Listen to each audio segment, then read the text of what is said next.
For example, this 36 exposure roll will give me 18 3D pictures. To load your film, open the back door by pulling up on the rewind knob. Insert the film end into one of the slots on the take-up spool. Make sure you secure a film perforation hole on the hook at the base of the slot. Draw the film cartridge across the back of the camera and drop it into the film chamber. But draw out only enough film for the cartridge to reach the chamber. No, you won't find yourself in a chamber of horrors if you draw out too much, but you might not have enough film for the last picture. To take up any slack, just turn the thumb wheel at the base of the take-up spool. As with most cameras, line up the film's perforation holes with the film advance sprockets. Close the back, advance your film until you see a number 1 in the counter window. That's it.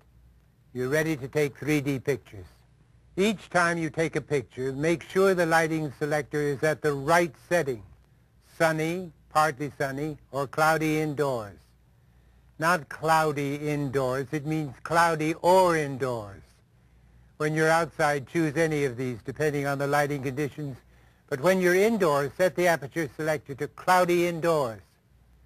After you've completed a roll of film, rewind it by pressing the rewind button and turning the rewind crank clockwise. Open the back door and remove the film cartridge. Pop it into one of the convenient postage-paid mailers that Nishika provides free of charge, and you're ready to send it off to Nishika's lab for processing. The suspense will be over before you know it. The lab will return your photos within 3 business days of the time they receive your film. Whew, but I'm getting ahead of myself. We haven't taken any 3D photos yet, have we? Well, it's time to remedy that situation. Let's move to beautiful cypress gardens in Florida. Yeah, now, wasn't that easy? Well, you know, having starred in some of the most famous 3D moving pictures, I think that I'll just direct this 3D still picture myself, okay? Oh, what do you know? Thank you, girl. That's pretty good. Well, now the fun begins. Hello, Robert. Hello, Vincent! You're just in time to help me explain how to take 3D pictures with your Nishika 3D camera.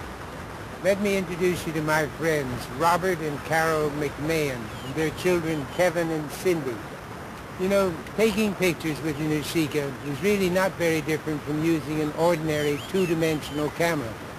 But if you want to take the kind of 3D pictures that make everyone scream, bravo, then there are a few special considerations, mostly involving distances and positioning, and you'll have to bear them in mind. You ready? Right, Vincent. Okay, guys, let's be ready for the shot. Okay. The first thing to remember when shooting with your Nishika is always to hold the camera in a horizontal position like this. If you hold it in a vertical position, your pictures will come out flat, without any 3D at all, and we wouldn't want that now, would we?